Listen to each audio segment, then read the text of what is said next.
Welcome, everyone. Thanks for joining Jason's Amazing Race Recap 37, episode number 3. Today, I'll review the third episode of season 37 of The Amazing Race. There's lots to unfold on this episode, as we will see, so turn it up, buckle up, and be safe. I'm your host, Jason Mogul.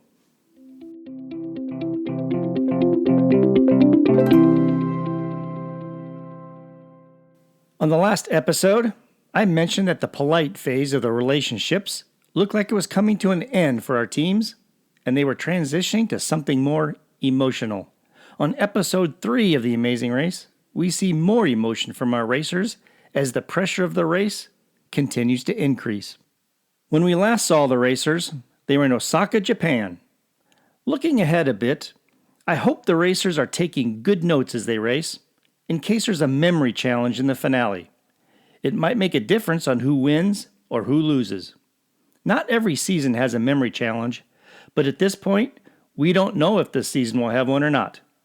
With Phil announcing so many surprises, there might be something new in store for the final 3. As we start leg 3, 11 teams remain, and Jonathan and Anna, who came in first on the last leg, left the pit stop first at 8:31 a.m. After the rip and read of the clue, as Phil calls it, they learned they were headed to Kyoto, Japan by bullet train, and then take a taxi to a shrine to get their next clue. The bullet train looks to be a marvel. Fast, smooth, comfortable. Did you notice the long nose on the front of the train? I just watched a show on that. The nose is designed like that on purpose, to reduce the popping noise as the train exits a tunnel. It prevents the buildup of air pressure in front of the train, so there isn't a shock wave of air being pushed through the tunnel that rapidly expands once outside the tunnel. Anyway, at this point, the racers also learned that there is an express pass up for grabs during this leg. It's good news for one team, and that will add another variable they must contend with, and force some choices for the racers. The express pass allows teams to skip a task and move on to the next one. Why do teams want an express pass? Well, it could be very helpful when teams encounter a difficult task to either improve or maintain their relative position to other teams. Or, if they are near or at the bottom of the pack, it can prevent elimination. But it is used just once. In past seasons, the express pass has caused some memorable moments. That's because some teams view the express pass as being so good, those that possess it are guaranteed victory. They go to great lengths to get one, fixated on that and that alone. But while powerful, I don't believe it's that powerful. It can make or break a team, but just having one is no guarantee of $1 million. And there is a cost to obtaining it, so teams must make a decision on how much they are willing to sacrifice to get it. Because it is made from cardstock and fits into the passport satchel, transporting it is easy. But I have an idea about that. My personal opinion is that the Amazing Race could make the express pass very heavy to carry, like make it from stone or something similar. So there is a cost associated with its potential reward. It would have to be something that could get through airport security, but still be dense enough to be a burden to lug around. If teams really want the express pass, there would be a price to pay. It's just an idea. Okay, back to the race. 2 teams made it on the first bullet train to Kyoto. Jonathan and Anna, and Scott and Lori. The first transport is away. How are the teams holding up physically, you wonder? While running for a taxi, Lori mentioned issues with her calf. And independently, Belinda noticed tightness with her quads. Both are limping noticeably. We'll keep tabs on whether these issues affect these 2 teams and their ability to race. I thought it interesting that the time gap between the first team, Jonathan and Anna, and the last team, Han and Holden, was 2 hours when they left the pit stop. I didn't realize on the last episode that the time gap was that large. As such, Han and Holden faced a real challenge to catch up, and they knew it. Because of that time gap, it took 6 trains for all teams to arrive in Kyoto. While in line for tickets, Pops asked people in line in front of them if they could cut to the front of the line to save time. The people were nice and let Pops and Jeff cut in line. They made it onto the third train. I made a note that they didn't cut in line of the other racers, but instead cut in front of just normal, everyday travelers. There were no other racers nearby, but will they cut in line of the other racers in the future? Will they take that bold step and risk upsetting other racers to gain some advantage? And for a second time that I've counted, Erica told Melinda to go slow and steady. While I disagree with this as a race strategy, I can see why she said that, because of her mom, Melinda's, leg injury I mentioned earlier. I just don't believe teams can win with this philosophy. But I also feel that there must be a reason why this slow and steady comment has been shown twice, like we're being set up for a surprise later. Once at the shrine, racers had to find a marked vendor and buy a sheet of magic fortune paper and dip it in water, which was a small stream, to reveal the location of their next clue. Red and yellow flowers marked the vendor's desk. Once they knew the location, racers then had to take a taxi to another shrine to find their next clue. At the second shrine, teams faced a roadblock. It involved playing the ancient game of Kamari, or kicking what looked like a deflated soccer ball 5 times in a circle of other players. Kind of like hacky sack, just using a bigger ball. Phil said this activity is 1,400 years old. When one person completed it, they could move on. But if both team members completed it sequentially, then they got the express pass. But only if they were the first team to do it. Once a team earned the express pass, no other team could earn one. Teams had to decide if they wanted to spend the time trying to earn the express pass or just move on to stay ahead of the other teams. Jonathan and Anna and Carson and Jack battled it out at Kamari for the express pass. Jonathan finished Kamari fairly quickly, but Carson was not far behind. But Anna struggled, and Jonathan, who seemed disappointed in Anna, just couldn't watch her. Scott and Lori arrived, and Scott finished quickly, but they decided to forego the express pass and quickly moved on to take over first place, while the other teams continued trying for the express pass. That was a potential game-changing decision, in my opinion. That left Anna and Jack. The first one to finish got the express pass. In the end, Anna finished first and earned the express pass for her and Jonathan.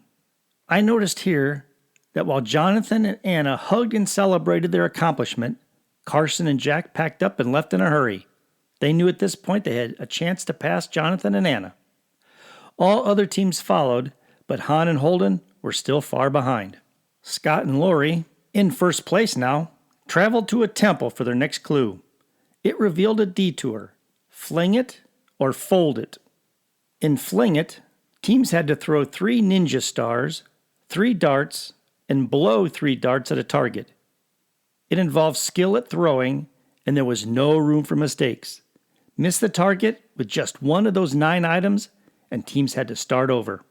In Fold It, teams had to take a large piece of paper and fold it into an origami crane, like the much smaller example demonstrated by local children. This required attention to detail, communication, and teamwork because it took 2 people to handle the large sheet of paper. In last place, Han and Holden continued to catch up, and meanwhile, Courtney and Jasmine arrived at the first shrine, got their fortune paper, and left to make their way to the second shrine. But they had let their taxi go when they arrived. The second time they had trouble with taxis. They wasted so much time looking for another taxi, you could feel the gap closing between them and Han and Holden. They went to ask the driver of a stopped bus for directions, but the paper had dried and the clue turned invisible. They got off the bus to pour water on it again, but the bus left to the sound of the ominous descending cymbals so famous on The Amazing Race when bad things happen. Meanwhile, teams arrived for the detour. 6 teams selected Fling It.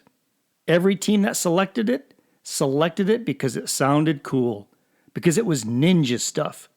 But it was much harder than it looked, and one by one, teams switched to Fold It. It was Nick and Mike who stayed the longest, having tried 31 times before they finally gave up and went to Fold It. Not one team completed Fling It. Courtney and Jasmine finally arrived at the Kamari roadblock. They joined Bernie and Kerrigan, who had arrived earlier. Courtney really struggled to kick the ball 5 times, and her frustration mounted. She was able to make 4 kicks in a row, but it flew out of reach before she could get 5 kicks. She jumped up and down, mad that she got so close, but just could not finish. Han and Holden arrived, and Holden finished very quickly due to his experience as a soccer player. Poof! Just like that, they passed Courtney and Jasmine and Bernie and Kerrigan and moved out of last place. They did a great job focusing on their goal and making it happen. At this point, the last 2 teams were Courtney and Jasmine and Bernie and Kerrigan, both trying to complete the Kamari task. It was Kerrigan who finished first, leaving Courtney and Jasmine as the team in last place. Back at the Fold It detour, Scott and Lori finished first and were off to find the pit stop, a Buddhist temple to see Phil. Carson and Jack were on their heels. Melinda and Erica teamed up with Pops and Jeff to form a mini alliance. They did this because their teams were of similar makeup, older parent racing with a younger child, and they felt a common connection. Several times in past seasons, alliances formed and stuck together, even if they had to wait for slower teams to catch up. It's mind-boggling that teams would stop racing and just wait to help their competition. And it's one reason why I don't like alliances on The Amazing Race. But when Melinda and Erica finished the Fold It detour, they didn't wait for Pops and Jeff. They became independent again. I'm interested in seeing how long that alliance lasts. What do you think? Is it really an alliance? Or is it just 2 teams occasionally working together? But it will have to end at some point. The question is when, and what will cause it to break up? It was Scott and Lori who arrived at the pit stop first and won $5,000. Just seconds behind them, Carson and Jack arrived. Courtney finally was able to complete the Kamari roadblock by kicking the ball 5 times. Surprisingly, they caught up with the others at the Fold It detour. As teams continued at the Fold It detour, some began to unravel as the stress mounted. Nick and Mike got upset with each other. Han and Holden yelled at each other. Even Brett and Mark had a mini spat. Eventually, all but 4 teams completed the Fold It task and moved on to the pit stop. At this point, it became clear that the last of the 4 remaining teams to leave the Fold It detour would be eliminated. It came down to Nick and Mike, Han and Holden, Bernie and Kerrigan, and Courtney and Jasmine. Nick and Mike helped Han and Holden, and they moved on. I wondered if Nick and Mike might regret that decision later. Sometimes when a team helps another, the helping team gets beat by the team they helped. Then it was down to 2. But at the end, it was Courtney and Jasmine who arrived last, and they were eliminated. At the pit stop mat, Phil introduced a new twist to the game coming up in the next leg, the driver's seat. Somehow, a team will be able to determine how much work other teams need to do to get their next clue. I guess we'll see what that's all about. So what are my impressions after 3 legs? Number 1. So far, there have been 3 teams that have demonstrated strong performances: Scott and Lori, Jonathan and Anna, and Carson and Jack. The question is, will something cause them to stumble? As I've said before, The Amazing Race has a way of humbling even the best of teams. Number 2. At the other end of the pack, Nick and Mike, Bernie and Kerrigan, and Han and Holden struggle to get out of the bottom. Can they break free to become serious contenders? Number 3. China and Japan have been great places to race. We got a super look at the culture, the local customs and traditions. The beauty of those locations really came through. Number 4. The teams are still playing nice with each other. There hasn't been any team trying to get an advantage through rule bending or deceptions. I'm hoping that is yet to come. When those things happen, the game beyond the game, drama follows. Number 5. There haven't been too many issues with language barriers or misread clues or major navigational issues. Some, but not many. Not that I've seen anyway. Not like what we've seen on some past seasons. But there is still a lot of racing to do yet. And finally, Pops and Melinda, both of similar age but on two different teams, haven't said a whole lot yet. They're relatively quiet compared to the others. They did talk more on this episode than the previous two, but will we get to hear more from them? I hope so. I'm sure they have some interesting stories to tell. Okay, more to come as we move on to leg number 4. And that's all for today.